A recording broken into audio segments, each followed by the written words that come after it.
दुनिया में तो ऐसे लोग हैं जिनके सामने एक भी कोई आगे वाली भेड़ है ही नहीं। कोई भी दिन नहीं दिखता कि तुम्हारे आगे कोई है कि नहीं, क्योंकि तुमने अभी रास्ता का ही चयन नहीं किया कि तुम्हें जिंदगी को किस रास्ते पर ले जाना है। फर्स्ट एंड फर्स्ट, सबसे पहला निर्णय जैनागम ने कहा, जिसे हमारे यहां क्षयोपशम लब्धि बोलते हैं। क्षयोपशम लब्धि में व्यक्ति यही निर्णय करना पड़ता है कि तुम्हें अपनी जिंदगी कैसे व्यतीत करना है। अभी तो फैसले नहीं, कंफ्यूज हो। 99% लोग कंफ्यूज हैं, जिनको कुछ पता नहीं है कि मेरी जिंदगी का लक्ष्य क्या है। 4 लोग जो बता देते हैं, विज्ञापन जो आ जाता है, बस वही तुम्हारी जिंदगी है। तुम्हें जो विज्ञापन में देखने में आ जाता है, बस तुम कहते यही ठीक है। कोई भागता हुआ नजर आया, तुमने उसके पीछे भाग लिया। भीड़ जा रही है ना, कहां जाओगे? बोले जहां भीड़ जाएगी। कोई मजा नहीं आया, तुम पतित हो जाओगे। 4000 साधु भ्रष्ट हो गए। बोले क्या कर रहे हो? बोले जो ऋषभ देव कर रहे हैं। कुछ पता ही नहीं है। पीछे गाड़ी जा रही, उनसे पूछा कि भाई कहां जा रहे हैं? बोले मुझे कुछ पता नहीं, जहां मेरे मालिक जा रहे हैं, ऋषभ देव जहां जा रहे हैं वहां मैं जा रहा हूं। पीछे पीछे चले गए। उन्होंने कपड़े फेंके, उन्होंने कपड़े फेंक दिए। उन्होंने केस लॉन्च किया, उन्होंने केस लॉन्च कर लिया। वो ध्यान में बैठे, ये ध्यान में बैठ गए। उनको कुछ भी पता नहीं है कि मुझे कहां जाना है। मात्र ऋषभ देव के साथ पीछा करके बैठ गए। परिणाम ये हुआ, ऋषभ देव तो अंतर चेतना में चले गए, क्योंकि उनका तो लक्ष्य था। वो तो एक मंजिल को निर्णय करके बने थे, मुझे उस मंजिल पर जाना है। इनकी तो कोई मंजिल ही तय नहीं थी। कोई 8 दिन में, कोई 15 दिन में, कोई यही महीने में, 6 महीने के अंदर पूरे 4000 साधु भ्रष्ट हो गए। कुछ समझ में नहीं आया उनको कि आखिर भगवान कहां ले जा रहे हैं मुझे। तो जो ऐसे भेड़िया दशान होते हैं, जो कुछ नहीं जानते हैं, वे अंत में जाकर के कहीं ना कहीं फेल हो जाएंगे। हमें लक्ष्य बनाना ही पड़ेगा। हमें जीवन का एक सुंदर, बहुत सुंदर चित्रण करना पड़ेगा। थोड़ा लेट हो जाओ, लेकिन कुछ जब से होश संभालो तब से कुछ समझो, और अपने भविष्य का निर्णय करने के लिए हमारे भविष्य की जो नींव है वो वर्तमान है। भविष्य का तो महल जो बनेगा वर्तमान पे बनेगा। तो पहले अपने वर्तमान को समझो कि तुम हो कौन। अभी पोजीशन क्या है तुम्हारी। ऐसी कल्पना की उड़ाने बंद मर देना कि महाराज मैं चाहता हूं कि मैं भगवान बनूं। अब तो हम भगवान बन जाएंगे ना। अब तो मैंने लक्ष्य बना लिया। ये लक्ष्य शेख चिल्ली के लक्ष्य हैं। ये लक्ष्य बना लिया कि मैं एक अरबपति, करोड़पति बनना चाहता हूं। एक शेख चिल्ली के लक्ष्य, एक कल्पना है, महत्वाकांक्षाएं। लक्ष्य तो आप बनाते हैं, लेकिन आप लोगों के लक्ष्य जो शेख चिल्ली के समान होते हैं। शेख चिल्ली कैसा था मालूम? शेख चिल्ली के मन में कुछ नहीं था। एक बहुत कल्पना की उड़ाने भरता था, लक्ष्य बनाता था, और इतना गरीब था कि छाछ बेच करके आजीविका चलाता था। छाछ, मट्ठा बेच करके। एक दिन वो मट्ठा बेचने जा रहा था, रास्ते में थक गया, एक पेड़ के नीचे सो गया, थक गया। वो स्वप्न देखता है, मैं मट्ठा बेचते बेचते बहुत पैसे वाला हो जाऊंगा, तो मैं घर की एक भैंस लाऊंगा। भैंस का दूध बेचते बेचते बहुत पैसा हो जाएगा, तो फिर मेरी शादी हो जाएगी। शादी हो जाएगी तो घरवाली आएगी, फिर मेरे बच्चे होंगे, और बच्चा जैसे ही थोड़ा गड़बड़ करेगा मैं उसको एक लात मारूंगा। और उसने एक लात मारी तो छाछ की मटकी थी वो भी छाछ की मटकी थी वो भी मिट्टी में मिल गई, खत्म हो गई। उस दिन उसको भूखा रहना पड़ा। देखो ये कल्पना की उड़ानें इतनी बढ़ गई, उसने इतनी भर ली कि वर्तमान भी उसका दुखी हो गया। भविष्य की कल्पनाएं, मरने समय बहुत सारे लोग भविष्य की कल्पनाओं में वर्तमान खो देते हैं, भविष्य के टेंशन में वर्तमान का आनंद खो देते हैं। 90% लोग भविष्य की चिंता में दुखी हैं, कल क्या होगा, मेरा क्या होगा, वर्तमान कोई नहीं देख रहा है। इसलिए भविष्य का महल खड़ा करने के लिए पहले वर्तमान की पोजीशन देखो कि आपकी पोजीशन क्या है, कहीं वो छाछ है वो भी मिट्टी में ना मिल जाए। और ये बहुत बड़ा खतरनाक मोड़ है ये। जब जब व्यक्ति वर्तमान को समझे बिना भविष्य की कल्पना करता है, उसकी दशा सेक चिल्ली जैसी होती ही है और हो रही है। इसलिए आप लोग अपने वर्तमान की पोजीशन देखो, तुम्हारी औकात क्या है, तुम्हारे परिवार की औकात क्या है, तुम्हारे माँ बाप की औकात क्या है। मैंने 2 दिन पहले कहा था कि तुम अपने अंदर वो इच्छा कभी नहीं पनपने देना जो इच्छा तुम्हारे कुल जाति के खिलाफ हो, जिससे तुम्हारे माँ बाप को शर्मिंदा होना हो। ऐसी इच्छा का सर्वथा त्याग, कितनी भी बड़ी इच्छा क्यों ना हो, ऐसी इच्छा कभी नहीं पनपने देना। कितना भी लाभ मिल रहा हो, मान लीजिए तुम चोरी करने जा रहे हो, बहुत धन मिलेगा, लेकिन उस चोरी से तुम्हारे कुल और जाति और माता पिता पर क्या प्रभाव पड़ेगा। कुछ भी हो, ऐसी इच्छा करने ही नहीं, उठने में। पहली तपस्या ग्रस्त का तप। एक बार किसी व्यक्ति ने पूछा, बोले महाराज हमारे षड आवश्यक में एक तप आया है, देव पूजा, गुरु पास्ति, स्वाध्याय, संयमस तपा, दानम चेति ग्रस्तानाम षट कर्माणि दिने दिने। अब हम लोग तो ग्रस्त हैं, हम लोग तो इच्छाओं का निरोध कर नहीं पाते, हमारी तो इच्छाएं बहुत होती हैं, हमारा तप कैसे होगा। कुछित का जाचे तो उपवास वगैरह कर लेंगे, वो भी ज्यादा शक्ति तो होती नहीं। दिन में उपवास करते हैं, रात में स्वप्न में भी खा जाते हैं। हाँ, अनंत चौदस की रात जैनियों के लिए बड़ी खतरनाक होती है। अनंत चौदस की रात में ना जाने कितने जैनी भोजन करते हैं, साल भर नहीं करते, साल भर नहीं करते।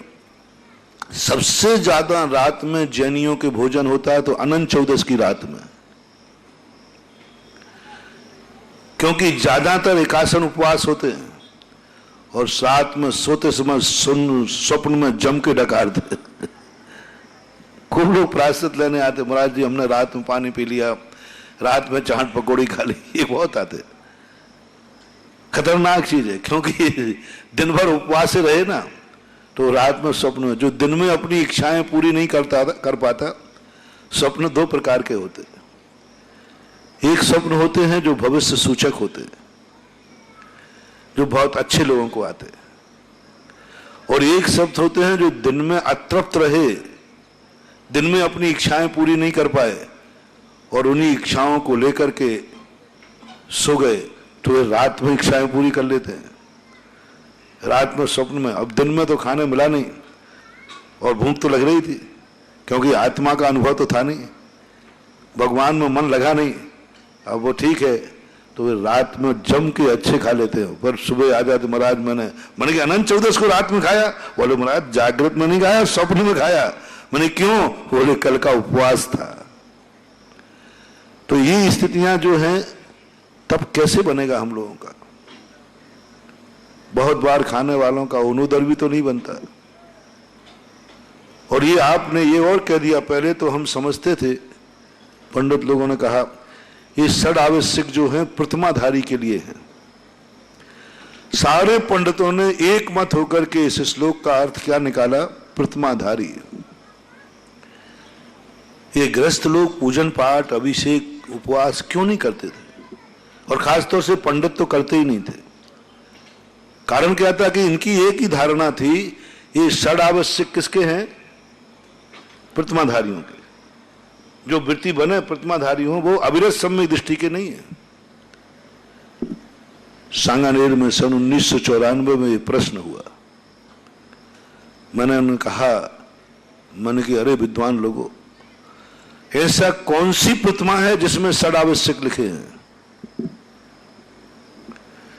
एक भी प्रतिमा में कहीं षडावश्यक नहीं लिखे। वृत्ति की व्यवस्था बिल्कुल अलग है, कहीं नहीं लिखा। इसका अर्थ नहीं कि वृत्ति षडावश्यक ना करे, लेकिन जब पूरी प्रतिमाओं का वर्णन किया, उस प्रतिमाओं के स्वरूप में कहीं षडावश्यक नहीं आया, क्योंकि चारित्र त्याग से शुरू होता है, पूजा पाठ से नहीं। पूजा पाठ से चारित्र शुरू नहीं होता। पूजा पाठ तो गंदगी को धोने का साधन है, और त्याग गंदगी को धोने का नहीं, ऊंचाई पर पहुंचने की सीढ़ी है। बहुत अंतर है, बहुत अंतर। जितनी ये आपकी जो क्रियाएं की जाती हैं, पूजन पाठ, अभिषेक, दान आदि, ये सब क्या है? ये चारित्र नहीं है। कितना ही बड़ा दान दे दे, चारित्र नहीं। रावण बहुत बड़ा दानी था, बहुत बड़ा दान, बड़े बड़े दान। आज तक संसार में किसी ने इतना दान नहीं दिया जितना रावण ने दिया। रावण बहुत बड़ा पुजारी था, भक्त था भगवान का। उसने कभी भी भगवान के अभिषेक पूजन के बिना पानी भी नहीं पिया। पूज्यवर रविशरण महाराज श्री पद्म पुराण में एक बार जंगल में भगवान का दर्शन नहीं हुआ, उपवास कर लिया, और मूर्ति का निर्माण हुआ। उसने दर्शन की, प्रतिष्ठा हुई, फिर बाद में दर्शन किया। गुरु भक्ति में कम मत समझना।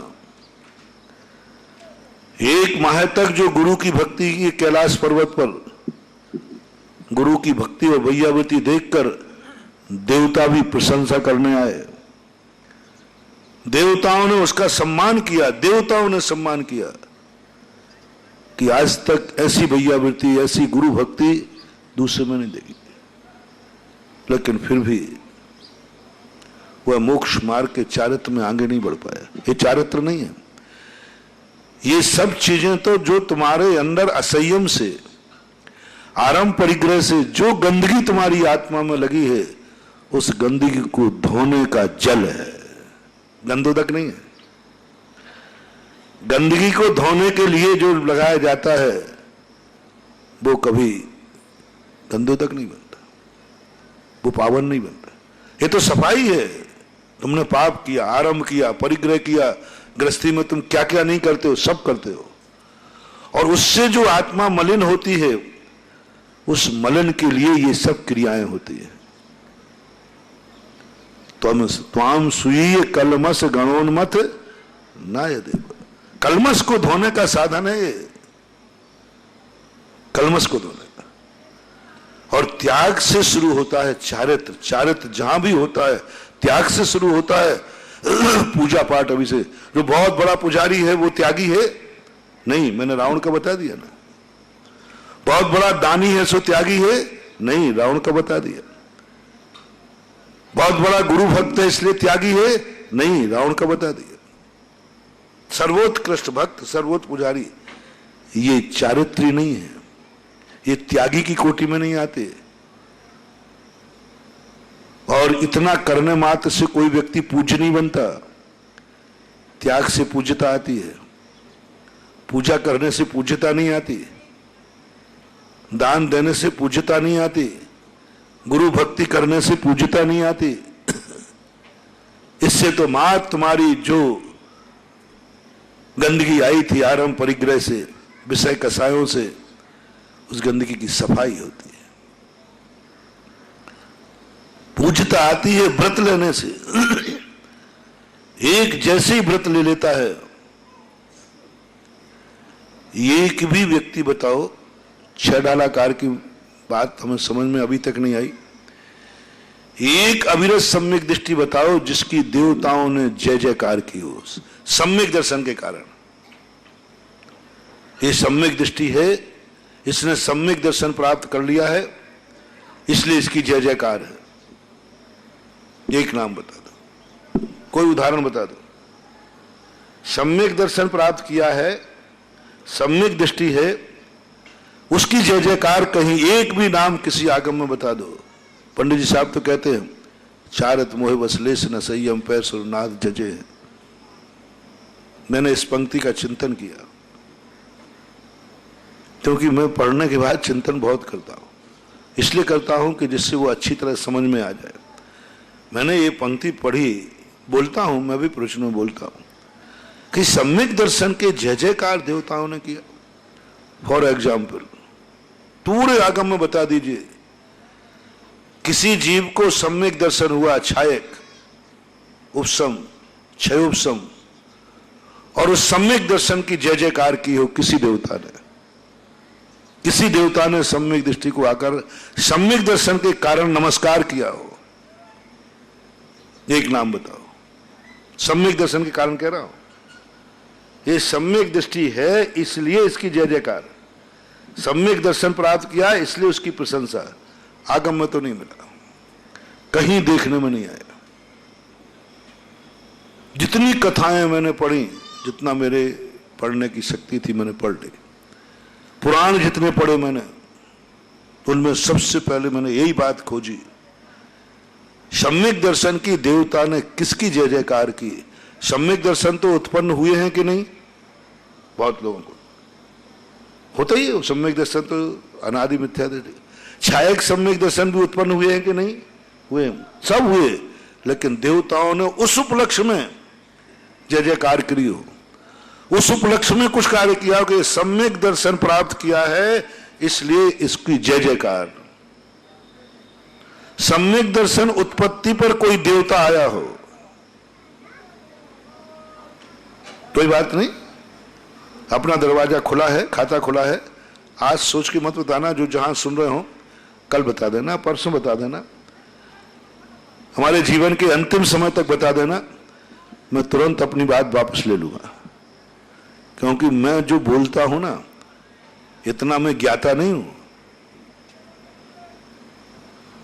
बोल देता हूं। कोई इसको हमसे भी ज्यादा ज्ञानी होगा, वो मुझे अकल दे देगा, तो फायदा ही हुआ ना कि अपने बोलने से कम सामने वाले ने बता दिया तो मुझे सही ज्ञान हो गया, बहुत अच्छी बात है।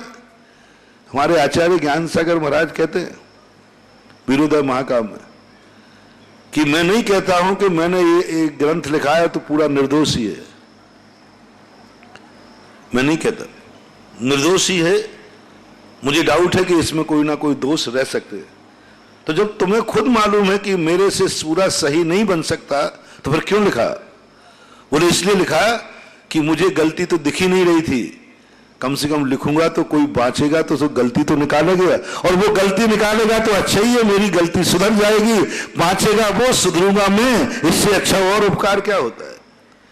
इसी बात को तो कहते हैं निंदक नीरे राखिए आंगन कुटी छपाए। वो तो पढ़ेगा जरूर, और दुश्मन है तो वो जरूर पढ़ेगा, वो गलतियां निकालेगा, तो वो दुश्मन नहीं है मेरा। इस पर भी आप चिंतन करें कि निंदक नीरे राखी आंगन टुकड़ी छपाए, ये बात क्यों कही? बिना सावन पानी के निर्मल हो जाए, ये क्यों कही? क्योंकि दुश्मन नियम से अच्छाई तो देखेगा नहीं, दुश्मन क्या देखेगा? बुराई देखेगा, और वो बुराई देखेगा और जैसे वो कहेगा हमें एहसास हो जाएगा, तो वो मेरा दुश्मन कहाँ हुआ, उसने मेरी एक बुराई के लिए एहसास करा दिया तो वो निर्मल ही तो हुआ। बहुत अच्छा उदाहरण उन्होंने दिया। ऐसे मैं कह रहा हूं कि कोई बात नहीं, आज नहीं, स्वाध्याय कभी भी तुम्हें कोई आगम में मिले, मुझे नहीं मिला इसलिए मैं आपके सामने रख रहा हूं। मैं तो कहता हूं कि प्रवचन की कोई भी बात मेरी शास्त्र आगम से कभी खंडित हो तो जरूर मुझे आगाज कराना, पेपर पत्रिकाओं के माध्यम से नहीं, हाँ एक सज्जनता सभ्यता के नाते, महाराज ये क्या है मैं बताऊंगा। यदि मैंने पढ़ा होगा तो कह दूंगा मैंने तो ये पढ़ा हुआ है, इस अपेक्षा से यहां लिखा। जो नहीं पढ़ा होगा तो मैं स्वीकार कर लूंगा, और मेरे नेचर में ही है, और मेरे ऊपर, मेरे नेचर पर मेरे गुरु को भी विश्वास है। एक बार की घटना है कि मैं थोड़ा सा, जयपुर की बात है, जयपुर के तो वहां पर लोगों ने कहा महाराज जी ने हमारी बिल्कुल धज्जियां उड़ा दी। कोई स्मारक वगैरह संबंधित थे गंजाइश लोग, तो उन्होंने क्या किया कि महाराज जी ने हमारे ऐसी काट कर दी, हमारे तो सब कुछ हजारों लोग शिवरार्थी आते थे, आज वहां कौआ बोल रहा है कोई नहीं आता। और ऐसा साफ किया महाराज जी, ऐसा कि हमें रहना मुश्किल हो गया। आचार्य जी हमारे बहुत कम बोलते हैं, सुनते ज्यादा हैं। उनका सिद्धांत है कि कान दो है मुंह एक है, इसलिए डबल सुनो तब एक बार बोलो। क्योंकि प्रकृति ने कान कितने दिए? 2, और मुंह कितने दिए? 1। तो यानी जब दूना सुनो तब एक बोलो। आंखें 2 दी, जब 2 बार देखो तब 1 बार बोलो, जब 2 बार सुनो तब 1 बार बोलो। तो इसके कारण उन्होंने कहा कि भाई ठीक है, आपने कहा हो सकता है, बस ये बताओ, देखना मेरी FIR दर्ज कराने गया मेरी कोतवाली में, मेरे बॉस तो गुरुदेव है ही, FIR जम के बोले ये तो मानेंगे नहीं, मैं इनको ऊपर से पाबंद कराऊंगा। जब कोई व्यक्ति तुम लोगों से नहीं मानता है तो तुम लोग क्या करते हो? पुलिस से पाबंद कराते हो। तो ऐसे ही मेरे संबंध में राजस्थान वालों ने मेरे ऊपर तो बस चला नहीं, तो उन्होंने कहा कि इनके बॉस से इनको पाबंद कराऊंगा कि ऐसा ना बोले, और FIR लिखाने पहुंच गए वो। FIR आचार्य सिंह सब सुना। आचार्य सिंह बोलते हैं एक बात पूछूं? प्रश्नों में जोर से बोलते हैं। आपकी दुकान ठप हो गई ये भी मैं मानता हूं, आपका बहुत नुकसान हुआ ये भी मानता हूं, बस इतना बता दो मेरे शिष्य आगम विरुद्ध तो नहीं बोलते? आगम विरुद्ध तो नहीं बोला? तो देखो पट्टा FIR नहीं आगम विरुद्ध तो नहीं बोलते। अब बताओ FIR लग गई, स्वयं FIR और स्वयं ही FIR लग गई। आचार्य जी कहते बस मैं नहीं रोक सकता। आगम विरुद्ध बोले तो कैसेट लाना और आगम लाना मैं आदेश देके रोक दूंगा, और आगम विरुद्ध नहीं है तो ये बोलने की अपनी अपनी टोन है, और इसी के लिए मैंने भेजा है वहां कि जो आगम विरुद्ध कार्य हो उनको रोको आगम के माध्यम से। जनार्द जी वगैरह, पाटनी जी वगैरह सब लोग बैठे थे, कम 50 लोग बैठे थे। और जब मुझे सुनाया तो मैंने कि वारे सुधा सागर, जो FIR लिखा है वही FIR लगा रहा है, दूसरा लगाया तो बात अलग है। और मेरा भी यही नेचर है महानुभाव, जब भी तुम्हें कोई बात ऐसी लगे प्रवचन में कि सही नहीं है तो वो आगम विरुद्ध है। मैं आज भी कर रहा हूं, कभी के भी प्रवचन कहीं के भी हो, सन 1994 का 20 साल का भी हो, बिजोलिया में विगत चतुर्मास के भी हो, जहां भी हो, कोई बात आगम विरुद्ध लगे आप तुरंत मुझे आगाह कराना, तुरंत मुझे बताना। यदि आपका बताना अभिप्राय गलत होगा तो मैं आपको समझा दूंगा कि भाई इस आगम में यहां ये बात लिखी है, इस अपेक्षा से लिखी है, और मैंने जो बात कही है वो इस अपेक्षा से कही है। अपेक्षाओं का अंतर हो सकता है, भाव परिवार में परिणामों में अंतर होता है। मेरा भाव ऐसा नहीं है और इसका ये समझा दूंगा, और यदि सही में नहीं समझा पाऊं तो मैं अपनी बात को वापस ले लूंगा कि नहीं मेरे से गलत भूल गया, अब मुझे आगम मिल गया। कई बार 1-2 बार तुम ऐसा करके देखना, देखो मैं नाराज होता हूं कि स्वीकार करता हूं। हाँ, मैं अपना भाव जरूर बताऊंगा, भाई मेरा एक कहने का भाव ऐसा नहीं था, मेरा भाव ये था और आगम का भाव ये है, क्योंकि वो तो हमें द्रव्य क्षेत्र काल भाव के अनुसार तो देखना ही पड़ेगा। क्योंकि कई बार किसी क्षेत्र में वही बात, यहां हम प्रवचन दे रहे हैं, तुमने प्रश्न किया लौकी भक्ष है कि अभक्ष है, बोलो भक्ष है, हम भी लेते हैं। अब मैं दक्षिण भारत में गया तो जिज्ञासा समाधान में प्रश्न आया, महाराज जी लौकी भक्ष है कि अभक्ष है, खाना चाहिए या नहीं? तो हम वहां बोले नहीं खाना चाहिए। और बिजोलिया वाला उस दिन वहीं बैठा था। बोले महाराज जी आपके वचन स्ववचन बाधित, ये कैसे सुनिए, इसमें आपने कहा है कि लौकी भक्ष है और दक्षिण में आते आप बदल गए। अब बोलो एक ही वस्तु है, बोलो लौकी भक्ष है कि अभक्ष है? दक्षिण में जाओगे तो अभक्ष है और उत्तर में आओगे तो भक्ष है। दक्षिण में यदि जाऊंगा तो लौकी नहीं खाऊंगा, हाँ बहुत बदनामी होगी, बहुत काय का महाराज है लौकी खाता है, काय ऐसे ही कहेंगे लोग। वहां एक भूरा कद्दू चलता है, भूरा कद्दू होता है ना, एक गोल सा ऐसा तरबूज जैसा होता है, थोड़ा सा छोटा है, वो वहां भक्ष सब साधु लेते, लौकी नहीं लेते, लौकी को वो ठीक नहीं मानते।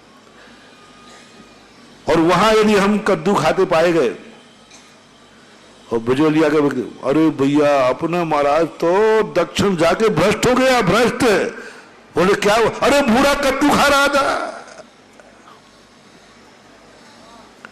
अब बोलो कितना अंतर आ गया। यहां जैनियों के यहां कहीं भी उत्तर भारत में भूरा कद्दू नहीं बनता, इसका पेठा वगैरह बनता है लेकिन डायरेक्ट सब्जी नहीं बनती, लौकी चलती है।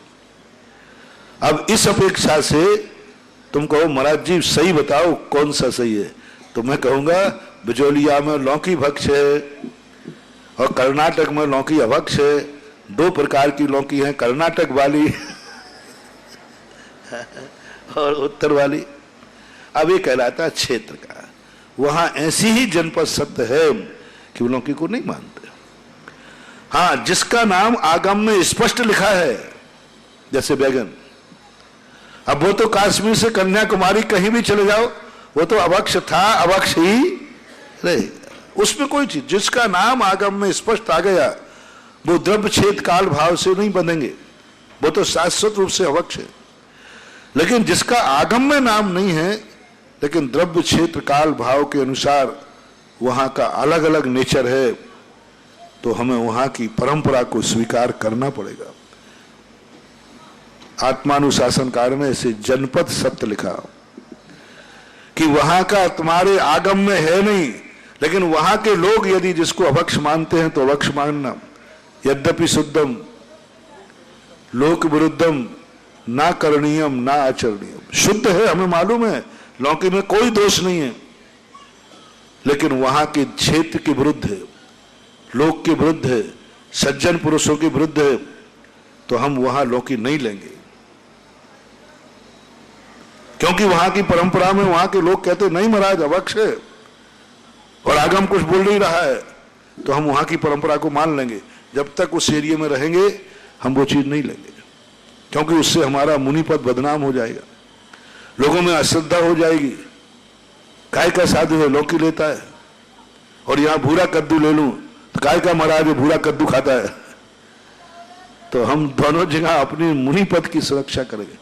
तो ऐसे द्रव्य क्षेत्र काल भव को लेकर के बहुत सारे विचारों में विसंगतियां पाई जा सकती हैं। वो विसंगति नहीं मानी जाती है, वो कुशलता मानी जाती है,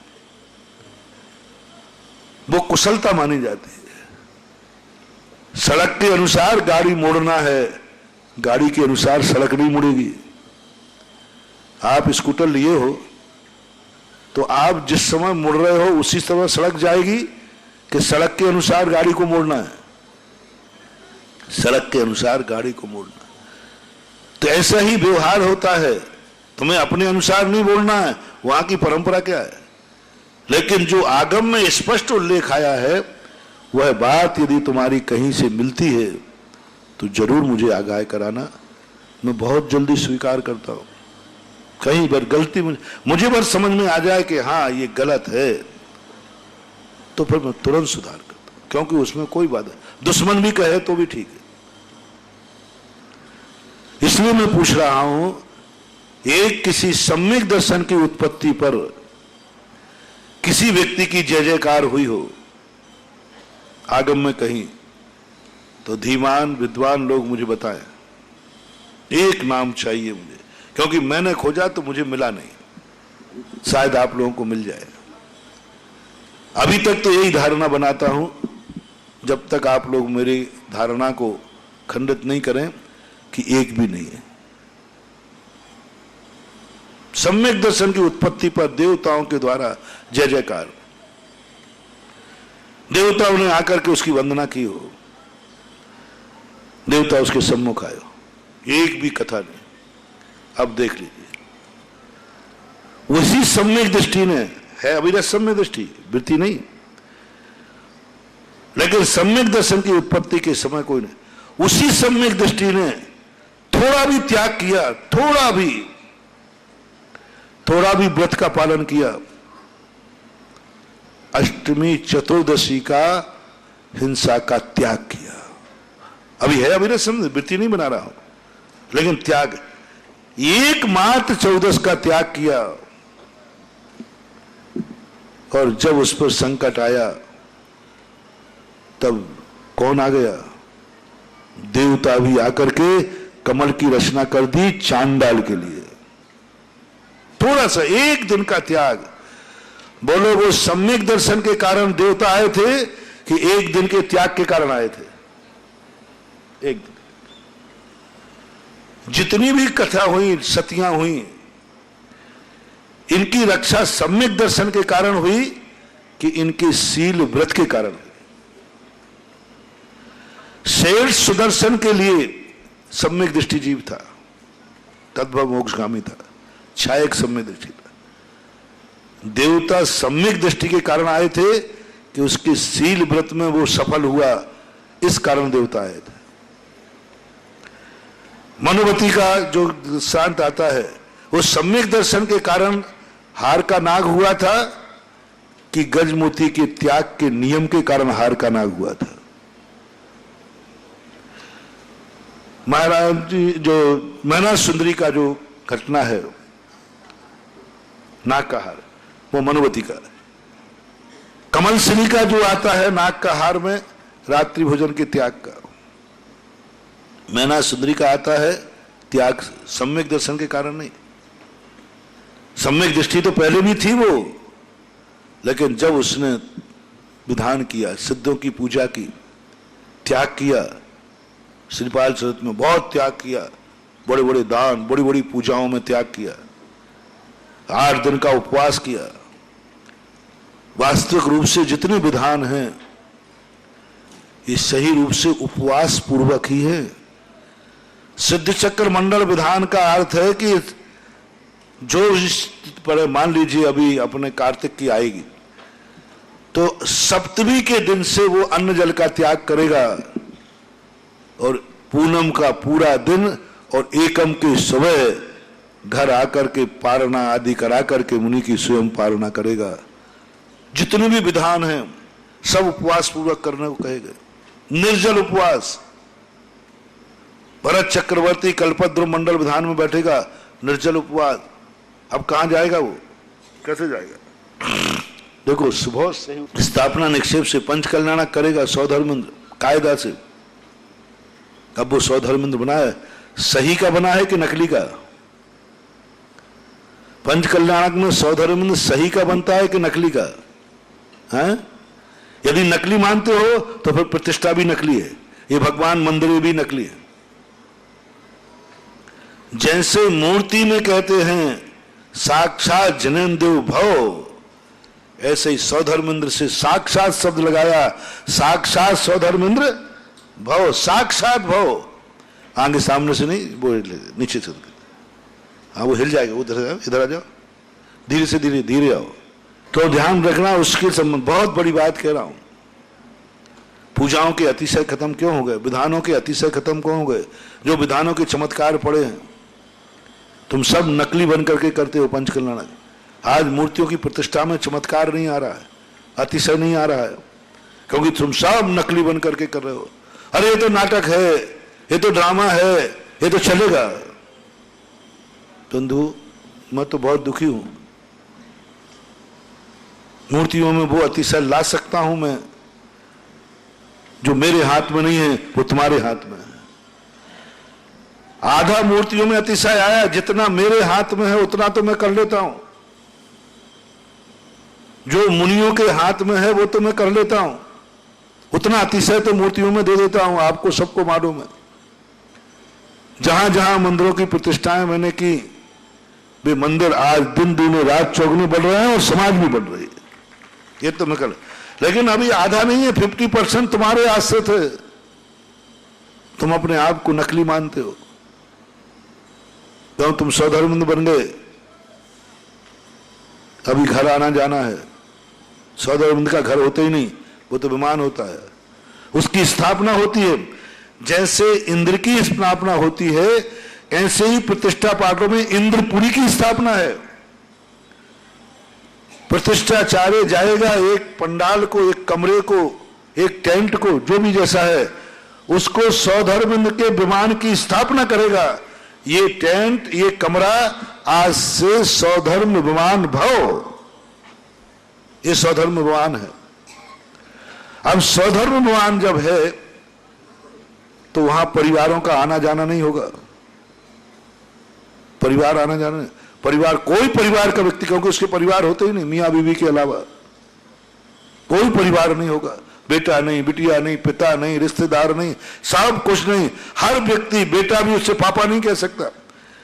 स्वधर्मेंद्र, ईशान, कुबेर, जितने भी इंद्र आप बनाते हैं, माता पिता जितने भी बनाते पात, उनके परिवार का बेटा उनको पापा नहीं, पापा बोलते ही प्रतिष्ठा में दोष आ जाएगा।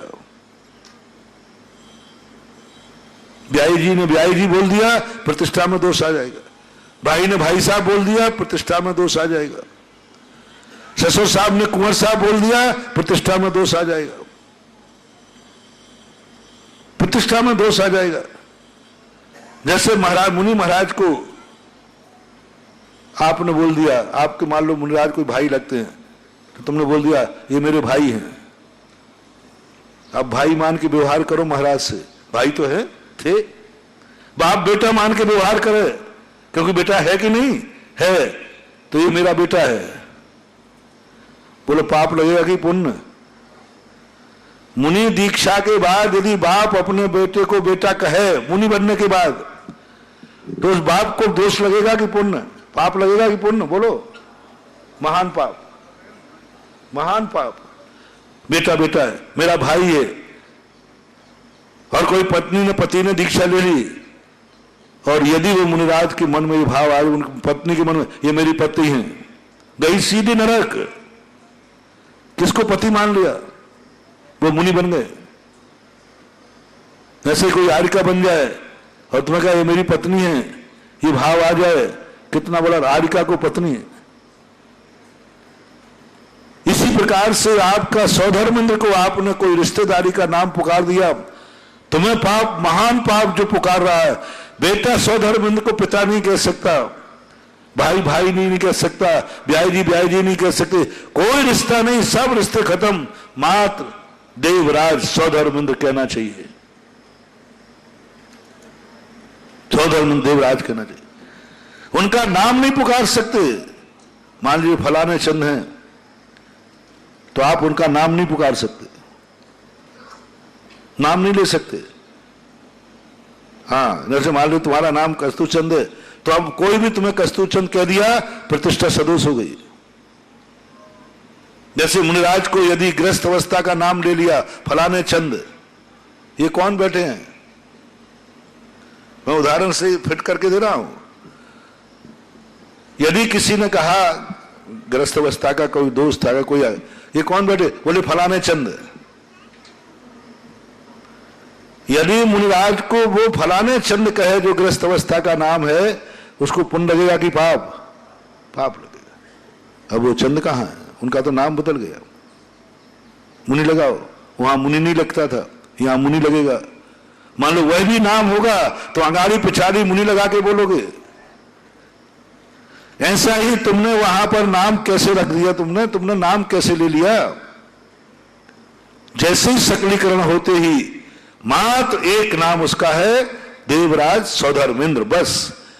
इस नाम के अलावा कई बार तो मैं माइक पे टोक देता हूं, जब आप लोग बुलाते हैं फलाने चंद हमारे यहां शांति धारा करेंगे, और मैं कहता हूं नहीं, स्वधर्मेंद्र की शांति धारा, मैं किसी परिवार का नाम नहीं बोलूंगा। जब उसका परिवार है ही नहीं तो कैसे बोलूं? मैं बोलते ही नहीं हूं। मैं कहता हूं मैं स्वधर्मेंद्र बोल दूंगा, स्वधर्मेंद्र का परिवार बोल दूंगा, लेकिन फलाने चंद का परिवार तो नहीं बोलूंगा। फलाने चंद का परिवार तो नहीं बोलूंगा मैं, आप सौधर्मेंद्र का परिवार बोल दूंगा मैं, न प्रतिष्ठा को सदोष। और आपने एक ने भी नाम ले दिया कि फलाने चंद है, प्रतिष्ठा सदोष हो गई, अतिशय खत्म हो गया। क्योंकि अभी तुम्हारी दृष्टि में वो सौधर्मेंद्र नहीं है, तुम्हारी दृष्टि में तो फलाने चंद ही है। तुम्हारी दृष्टि में अभी महाराज नहीं बना है, तुम्हारी दृष्टि में तो अभी वही है जो पहले था। तुम्हारी दृष्टि में अभी भगवान नहीं बना है, अभी तो पाषाण है। सारे भारत के लिए इस प्रवचन का बहुत बड़ा संदेश दे रहा हूं, कर सको तो कर लेना, 5 दिन की बात है। सारे भारत के प्रतिष्ठाचारियों के लिए मेरा कहना है, प्रतिष्ठा कराने वालों से मेरा कहना है, और इंद्रादिक पदों पे जो बनते हैं उनसे मेरा बहुत अच्छी तरह से आग्रह है कि ईमानदारी से बनो, अनंत पुण्य पा जाओगे। इतना पुण्य पाओगे संभाल नहीं पाओगे। बस 5-6 दिन के लिए आप सब रिश्ते तोड़ दो। बेटे को बेटा मत कहना, बाप को बाप मत कहना, कुछ नहीं कहना, कोई नहीं है मेरा, मैं देवराज सौधर्मेंद्र हूं, स्वर्गों का देवता। और स्वर्गों का देवता जो है मैं और मेरी सची। अन्य इंद्राणियों से कोई लेना है, 2 से काम चल जाएगा। मैं सची और दोनों, सची को भी पत्नी नहीं कहेंगे, सची कहेगा। दोनों मियां बीवी एक दूसरे का नाम नहीं लेंगे, सची कहेंगे। 6 दिन तक सौधर्मेंद्र को अपनी पत्नी से सची बोलना चाहिए, और सची को क्या बोलना चाहिए? देवराज सौधर्मेंद्र। देवराज बोलो ना, सौधर्मेंद्र नाम नहीं लेना है। देवराज भी एक सामान्य शब्द, देवराज शब्द आया है सौधर्मेंद्र का पर्यायवाची में, देवों का ये शब्द होना चाहिए।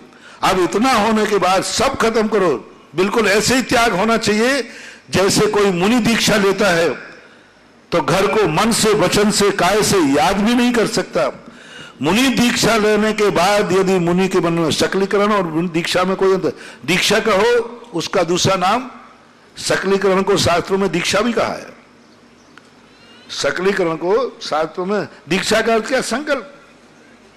अपनी भाषा में मुनि दीक्षा हो गई, वैष्णव लोगों में इसको सकलीकरण को दीक्षा बोलते।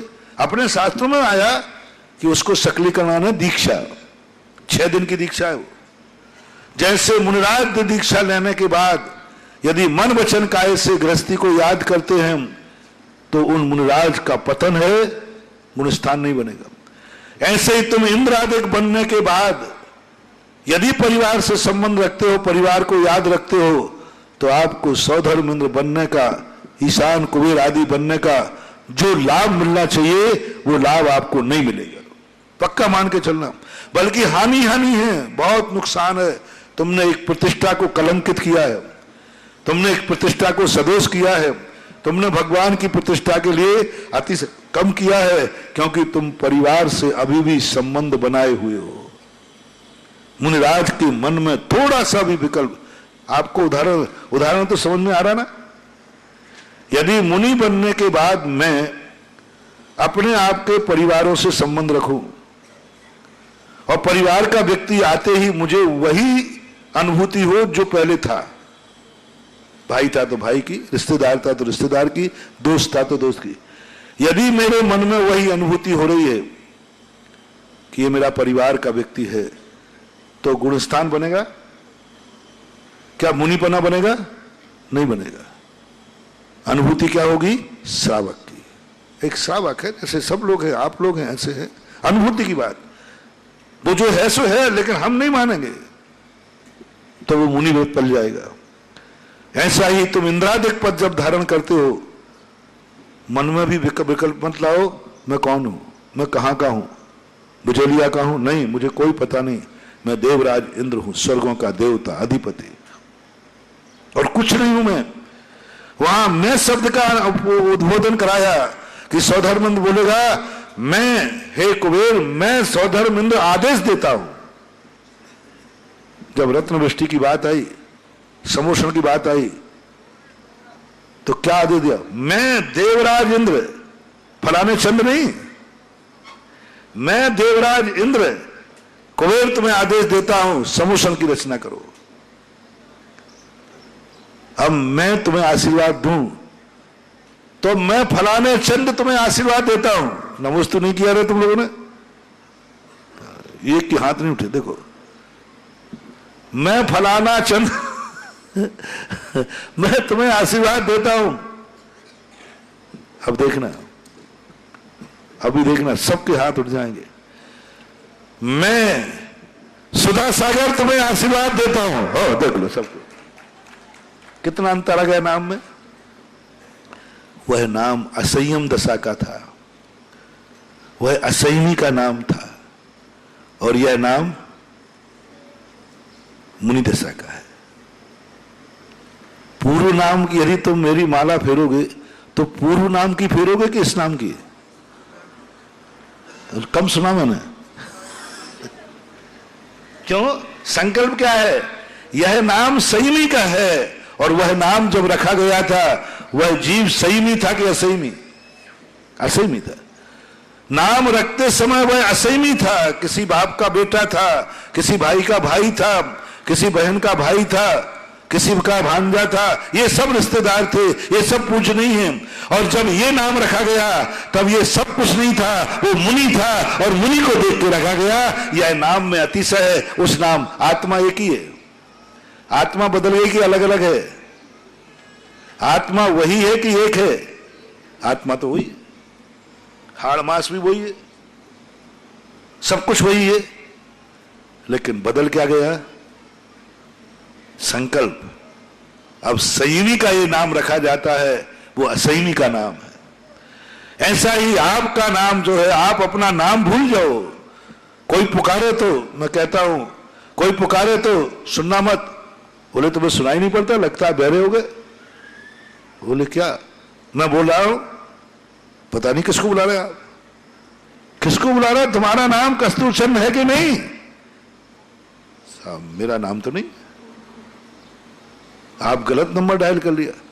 मैं तो इस समय देवराज सौधर्मेंद्र हूं। इतनी फीलिंग, यानी मुनिराज को पूर्व भाव का कोई नाम, पूर्व पर्याय का नाम पुकारे और वो मुनिराज सुन ली। वे एक आध बार मुनि की परीक्षा करना हो तो तुम पूर्व किसी मुनिराज का पूर्व का नाम पुकारना,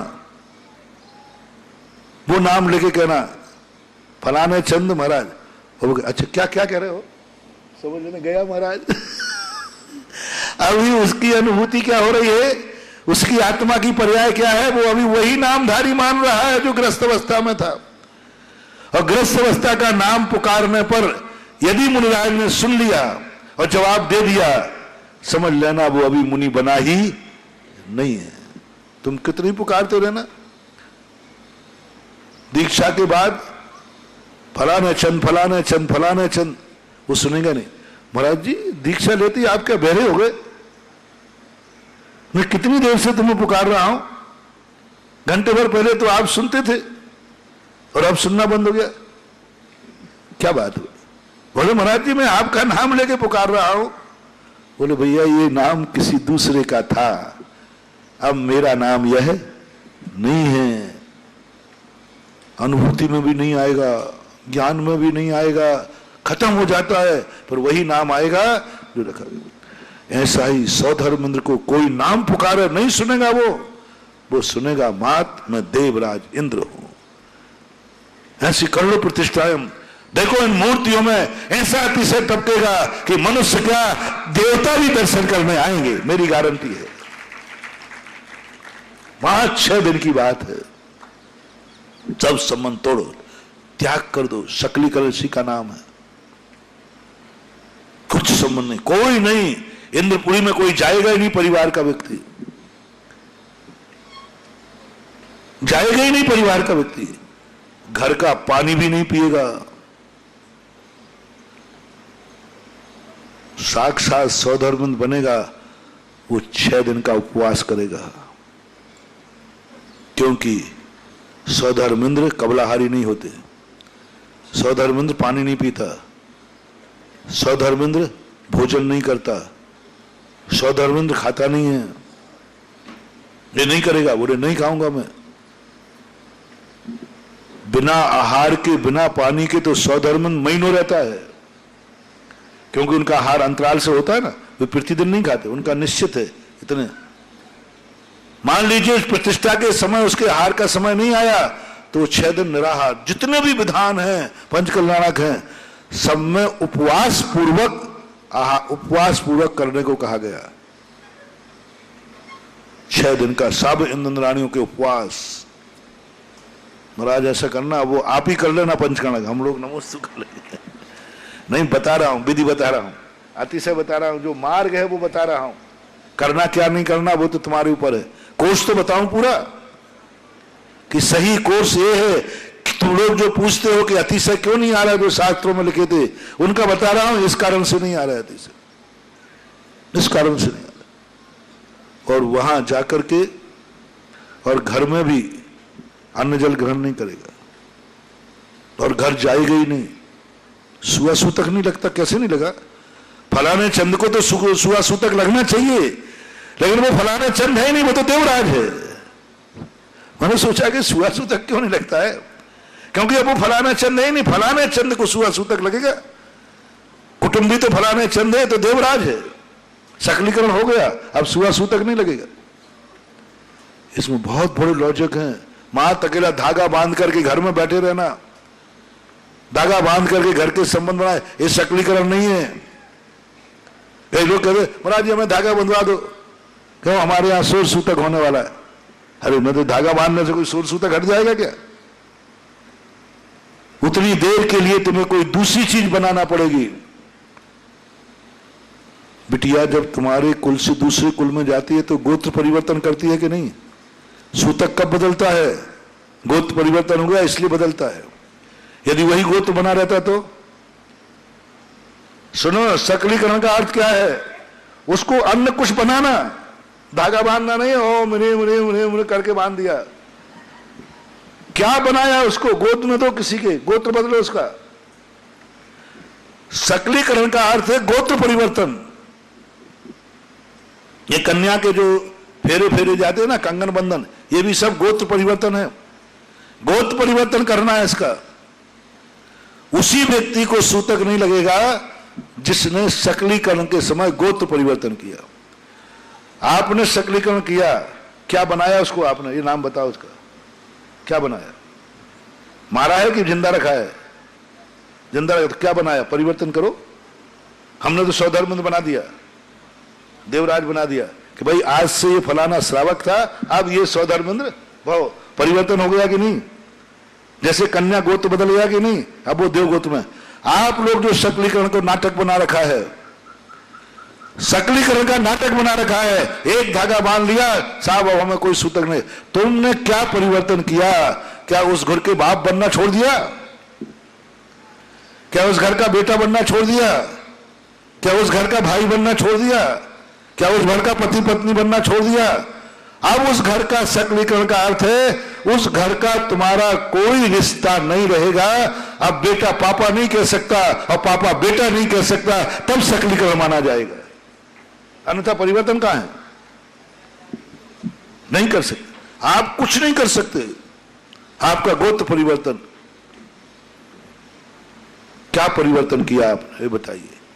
परिवर्तन करने के बाद फिर अब बस अब उस संपत्ति पर तुम्हारा अधिकार नहीं, वहां का भोजन भी नहीं करोगे, पानी भी नहीं करोगे पियोगे उस घर का, और घर भी नहीं जाओगे, कपड़े भी नहीं पहनोगे, वो घर है ही नहीं तुम्हारा, परिवर्तित हो गया। बिटिया का घर पियर माना जाता कि ससुराल? अपना घर, हमें थोड़ा सा हेल्प करना मेरी, देखो बुरा मत मानना, जो बात मालूम नहीं पूछ लेते। शादी होने के बाद तुम अपना घर किसे मानती हो? पियर को? पियर को पराया घर, क्योंकि गोत्र बदल गया। वो गोत्र दूसरे गोत्र वाले का घर है और ये घर मेरे गोत्र वाले का गोत्र। तो कन्या शादी होने के बाद पीहर को, माँ बाप के घर को पराया घर मानती है और अपना घर ससुराल घर, मन से, वचन से, काय से। यदि उसकी जरूरत दोनों घरों में बराबर है, एक कन्या की दोनों घरों में जरूरत है, तो अपना पक्ष किस तरफ लुढ़केगी? वो